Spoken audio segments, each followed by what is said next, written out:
제가 이 일을 시작했을 때는 너무 많은 두려움이 있었는데 음. 결심한 건 그거였어요. 저는 네. 제 자식한테 부끄러운 사람 네. 되고 싶지 않았고, 두 번째는 최소한 제가 광주에서 이제까지 일하는 동안 죄 지은 거 하나도 없었고 네. 잘못한 거 하나도 없었고 제 일에 부끄럽게 살았던 적이 한순간도 없어서 나를 어떻게 털어도 나 부끄러운 짓 하나도 하지 않고 살았다라는 거, 그거 하나 자신감 있었기 때문에 시작한 거거든요. 전 사설 보좌관으로부터 최저임금법 위반 등의 혐의로 기소됐습니다. 박미정 의원 보좌관이 최저임금에도 미치지 못한 무투표 당선으로 재선에 성공한 박미정 광주시의원이 최저임금법 위반 논란으로 파문이 일고 있는 가운데 박미정 전 사설 보좌관이었던 서인희 씨가 신경을 고백했습니다. 서인희 씨는 박 의원 사무실에 근무하면서 자신의 정체성에 혼란이 왔다고 전합니다. 제가 보좌관인 줄 착각해서 돈을 받으려고 한다라는 것에 대해서는 저는 어디에서도 제가 보좌관이라고 저 스스로를 소개한 적이 없습니다. 네. 왜냐하면 보좌관이라고 말하고 다니지 말라고 하셨고, 네. 그래서 저는 그런 적이 없어요. 제가 착각한 적이 없다는 말씀을 드리는 거예요. 네. 근데 의원님은 필요한 경우에는, 그러니까 경우에 따라서 의원님이 저를 보좌관이라고 소개를 하셨고, 네. 당연히 의회 안에서는 월요일부터 금요일까지 9 to 6 의원실에 있으니 이제 그분들은 당연히 저를 보좌관이라고 아, 부르셨죠. 그러죠, 당연히. 예. 네, 행정 공무원분들도 저를 그렇게 부르셨고, 예. 근데 제가 정체성이 되게 이상한 거예요. 어. 의원도 나를 보좌관으로 소개하고 음. 여기서 일하는 모든 사람들이 나를 보좌관이라고 부르는데 나는 보좌관이 아닌 거죠. 서인희 씨는 사설 보좌관 운영을 알지도 못했습니다. 시의원들이 일정 금액을 걷어 사설 보좌관에게 급여를 준다는 사실 또한 다른 보좌관을 통해 뒤늦게 알았다고 말합니다. 사실을 알았다면 근로계약을 체결하지 않았을 것이라고 밝혔습니다. 당신에게 갈 급여가 의원들이 각출해서 모은 공금이다라는 걸 제가 알고 있었다면 금액의 차액에 생기는 계약을 하지 않았을 거예요. 아, 그러죠. 근데 예. 저한테 개인적으로 상황이 좀 이러니 도와달라고 하셨고, 저는 그때 실업급여를 받는 중이었기 때문에 실업급여 부정수급 그게 하면 안 되니까 그걸 중단을 하기 위해서 근로계약서도 제가 요청드렸어요. 근로계약서도 제가 요청을 드린 거예요. 네. 근데 계약서를 제가 써왔다, 190만 원도 제가 받겠다고 했다라고 하시던데 네. 그런 적 없고요. 서인희 씨는 급여 일부가 보좌관 B씨에게 지급되지 않았다고 주장했습니다. 보도가 나가자 박 의원이 뒤늦게 보좌관 B씨에게 차액 165만 원을 주고 5월까지 급여를 지급했다는 확인증을 받았던 것으로 확인됐다고 밝혔습니다. 근데 그 사라진 돈 55만 원에 대해서 제가 이거는 그냥 내일 다 말씀드릴 텐데 제가 어디서도 먼저 나한테 돈 내놓으라고 한 적이 없습니다. 네. 제가 165만 원 받자고 이런 무시무시한 짓을 할 용기가 저에게 없어요. 저 165만 원 필요 없고 예.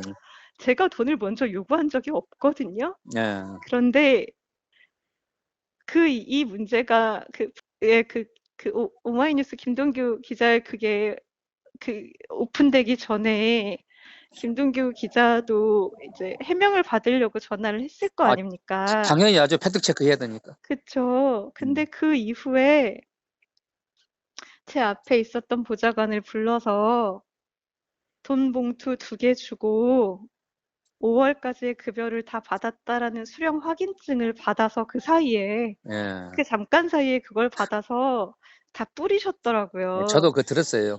네, 저는 그게 참을 수 없는 거예요. 어. 그 사람은 저보다 더 약한 사람이고요. 제 앞에서 일하던 보좌관은 예. 그분이 모든 걸 알고 그렇게 써주신 건지 아닌지 모르겠지만 세상에 손바닥으로 하늘을 가리지. 그분이 3월에 5월에 정당하게 제때 돈을 받지 못한 걸 다른 보좌관들이 다 알고 있는데 저는 이 일을 어디까지 입을 막으실 수 있을지 모르겠어요. 그 돈을 문제가 될 것 같으니까 갑자기 주고 갑자기 그 사람한테 확인증까지 받아서 그러니까 저는 그 과정 그것 때문에 마음이 바닥으로 내려갔어요. 그냥 시인하시고 사과하셨으면 좋았을 것을 내가 그렇죠. 그러니까 그거 그렇게 처리하신 다음에 그다음에 저한테 그러신 거예요.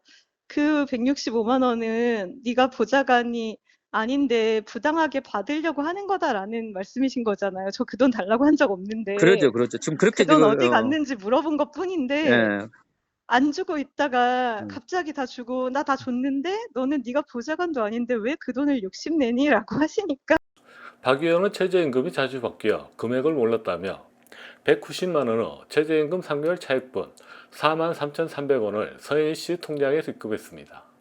이 공금에서 얼마를 받아오시고 어떻게 운영을 하신다는 사실을 저는 나중에 알았고 그걸 문제다라고 주변에서 말씀을 하셨던 건 주변이었어요. 의회였어요. 의회 보좌관들이었어요. 근데 제가 지금 가장 슬픈 건 제 급여 책정은 실수하실 수 있어요. 진짜 그 14,440원 그 말 같지 않은 그 금액 실수하실 수 있거든요.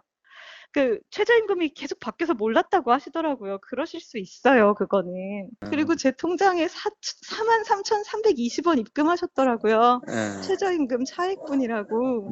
음. 세상에 어떤 멍청이가 네. 재선까지 된 시의원을 음. 165만 원 받겠다고 건드리겠어요. 하지만 박 의원은 최저임금법을 어기면 처벌을 받는다는 사실을 알고 있었습니다. 제가 저명당하기 전에 오락해가지고 네. 박미정 의원 위원장이었거든요, 한복이. 나를 생각해서 말을 했겠죠. 네. 저한테 뭐라 하냐면 의원님 이거 노동법에 걸립니다. 최저임금 못 채우고 뭐 노동법에도 걸려요. 저한테 이렇게 말씀을 하신 분이에요. 참 내가 그 내용을 보니까 내가 웃음만 나오고. 광주시당은 지난 2019년 12월 민주당 나연 시의원이 보좌관 급여 중 일부를 돌려받아 사설 보좌관 급여로 사용해 제명했습니다. 청년 시절 노동운동을 했던 박 의원이 최저임금법을 위반했다는 사실에 더욱 충격을 주고 있습니다. 광주시의회는 6월 30일 폐원을 앞두고 있어 이 사건을 구대의회로 회부하기로 결정했습니다. 8대 의회에서는 저희가 논의를 할 수가 없거든요. 해버리면 8대 의회 종료와 함께 폐기가 되니까. 그래서 9대 의회에서 박미정 의원 거는 논의해서 윤리특위에 회부하는 걸로 그렇게 정리를 했습니다. 그래서 9대 의회에서 그는 윤리특위에서 논의하는 걸로 그렇게 정리했습니다. 이런 일이 생겨서 굉장히 좀 안타깝고 시민들한테 죄송하게 생각을 합니다. 민주당 광주시당은 결과가 나오는 대로 절차를 진행한다는 방침입니다. 그 사건에 대해서 고소장이 제출이 됐으니 이제 법적인 절차가 진행되고 그 결과가 나오면 거기에 따라서 관련 절차를 진행할 예정입니다. 8대 광주시 의원들은 일정 금액을 거둬 7명의 사설 보좌관을 채용했습니다. 행안부는 사설 보좌관 채용을 불법 운영으로 받아들였지만 광주시 의원들은 알면서도 사설 보좌관을 채용해 운영하고 있습니다. 또한 광주시 의회에 소속되지 않아 근로기준법 사각지대에 놓여 있습니다. 사설 보좌관은 저희가 뭐 관리하거나 그런 게 없어가지고요. 그러니까 그 사설 보좌관 월급이나 그런 것들은 전혀 관여 없고요. 사무처에서는. 네네. 높은 권력 앞에 나서기는 쉽지 않았습니다. 제가 일을 하는 이유는 그 전에 했던 일도 있지만 저는 그 친구가 20살이 됐을 때 사회가 더 나은 모습이길 바래서 저 돈 벌려고 일하는 사람 아니거든요. 이번에도 3개월, 4개월 동안 사실 말하라고 했다가 덮으라고 했다가 기다리라고 했다가 참으라고 했다가 저 하나를 가지고 온 사방에서 이런 일이 일어나는데 제가 아니 항상 용기 내라고 정의로워야 된다고 나는 나의 아이한테 이야기를 하는데 나는 이 부정한 일 앞에서 용기도 못 내고 저는 그게 제일 힘들었거든요. 서인희 씨는 지난 22일 광주시 의회에서 입장문을 내며 어떤 한 사람의 경제적인 피해로 이용되거나 읽히지 않기를 바란다고 했습니다.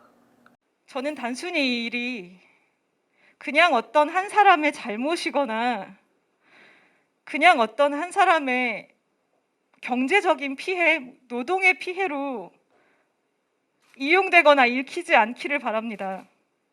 한 사람에게 일어난 일을 사회가 어떻게 이용했는지, 왜 아무도 지키지 않았는지, 이 구조를 벗어나려면 우리가 무엇을 어떻게 함께하고 이겨낼 건지가 중요하다고 생각합니다. 더 이상의 피해자는 없어야 하고, 이 일로 문제로 발견된 수많은 지점들을 기자님들은 더 잘 알고 계실 겁니다. 그 지점들을 공론화시키고 발전시켜 나갔으면 좋겠습니다. 뉴스픽처 이종혜입니다.